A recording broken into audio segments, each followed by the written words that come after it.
Assalamualaikum warahmatullahi wabarakatuh. Halo, semoga kalian dalam keadaan sehat hari ini. Hari ini kita akan membahas tentang bentuk rupa bumi Indonesia. Tujuan kita pada pembelajaran hari ini yang pertama, mengetahui pengertian dari relief. Yang kedua, mengetahui apa itu kemiringan dan ketinggian. Yang ketiga, mengetahui relief daratan. Yang keempat, mengetahui relief lautan. Yang kelima, mengetahui pengelompokan relief muka bumi Indonesia. Dan yang keenam, mengetahui tenaga eksogen dan endogen. Bentuk muka bumi bermacam-macam seperti daratan, lautan, gunung, tebing, dan sebagainya. Dari bentuk rupa bumi tersebut membentuk sebuah relief atau bentang alam. Relief adalah perbedaan tinggi rendahnya dari bentuk-bentuk muka bumi. Bentang alam adalah hamparan dari berbagai macam bentuk yang ada di permukaan bumi. Unsur yang membentuknya adalah kemiringan dan ketinggian. Kemiringan lereng yang pertama dikatakan landai bahwa di bawah 40 derajat. Yang kedua dikatakan curam ketika 60 derajat ke atas dan dikatakan tegak apabila 90 derajat. Ketinggian membentuk dataran tinggi atau rendah seperti bukit, gunung, pegunungan, palung, dan sebagainya. Relief daratan meliputi dataran rendah atau plains adalah dataran yang memiliki ketinggian kurang dari 200 meter di atas permukaan laut. Dataran rendah pada umumnya merupakan hasil dari sedimentasi sungai. Contohnya, dataran rendah di pantai utara Pulau Jawa. Yang B, dataran tinggi, plateau atau plete, adalah dataran yang terletak di antara gunung-gunung di ketinggian beberapa ratus atau ribu meter. Yang ketiga ada gunung, mountain, adalah permukaan bumi yang menjulang tinggi ke atas dan berbentuk seperti kerucut atau kubah. Gunung ditandai dengan adanya puncak di bagian atas, bagian lereng, bagian tengah, dan kaki gunung di bagian bawah. Contohnya Gunung Gede, dan sebagainya. Yang D, pegunungan atau mountains adalah rangkaian dari beberapa gunung dengan ketinggian yang berbeda-beda dan bentuknya memanjang. Pegunungan dapat dibedakan menjadi 3, yaitu 1. Pegunungan tinggi dengan ketinggian lebih dari 1.500 meter di atas permukaan laut. Yang kedua, pegunungan menengah dengan ketinggian 500 sampai 1.500 meter di atas permukaan laut. Dan yang ketiga, pegunungan rendah dengan ketinggian 200 sampai 500 meter di atas permukaan laut. Contohnya pegunungan di Indonesia yaitu pegunungan Bukit Barisan di Sumatera, pegunungan Meratus di Kalimantan, dan pegunungan Jayawijaya di Papua. Yang E ada bukit atau hill, adalah jenis pegunungan yang tingginya 200 sampai 300 meter.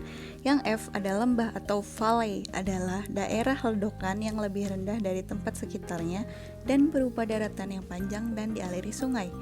G ada ngarai atau canyon, adalah lembah dalam dan sempit dengan lereng yang curam.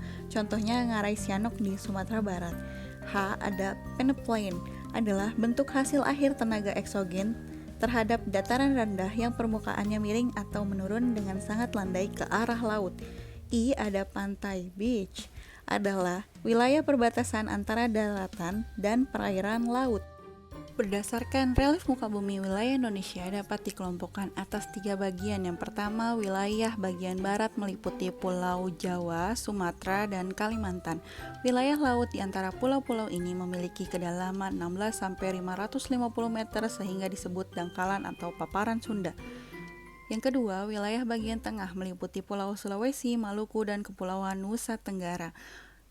Wilayah ini, laut di pulaunya tergolong laut dalam. Yang ketiga, wilayah bagian timur meliputi Pulau Papua dan Kepulauan Aru. Terdapat dangkalan atau paparan Sahul. Tenaga endogen, tenaga dari dalam bumi yang sifatnya membangun. Tenaga endogen terdiri dari A. Tektonik, tenaga dari dalam bumi yang menyebabkan dislokasi atau pergeseran lapisan batuan. Hasil pembentukannya ada 2 macam. Yang pertama ada pelipatan, antiklinal dan siklinal. Antiklinal disebut pusat pelipatan dan sinklinal disebut lembah pelipatan.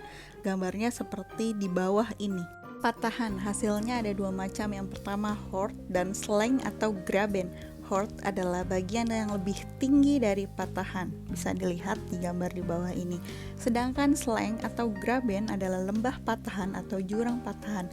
Contohnya Sleng Semangko di Sumatera. B. Vulkanisme adalah sebuah gejala yang berhubungan dengan gerakan magma ke permukaan bumi. Disebut gejala-gejala kegunung apian. Bisa kalian baca tabel di bawah ini, ada ekstruksi magma dan intrusi magma. Silahkan perhatikan gambar intrusi magma di bawah ini. Jenis letusan yang pertama ada eksplosif. Meledak adalah letusan yang sangat kuat. Biasanya keluar benda-benda padat seperti bom, batu-batu besar, lapili atau kerikil, pasir, dan abu vulkanis. Yang kedua, efusif atau lelehan adalah letusan yang tidak kuat. Biasanya yang keluar berupa lava atau lahar. Yang ketiga, campuran letusan berupa eksplosif diiring dengan efusif. Silahkan perhatikan tipe-tipe letusan gunung berapi di bawah ini. Silahkan dibaca ya nak, bentuk-bentuk gunung berapi di bawah ini ada 4 macam. Nanti di next slide-nya ada gambar-gambarnya.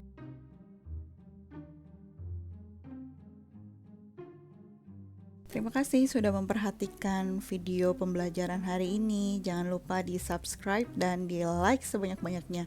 Boleh juga di komen dan kalian sebarkan di seluruh media sosial kalian. Terima kasih. Assalamualaikum warahmatullahi wabarakatuh. Sampai jumpa di video selanjutnya.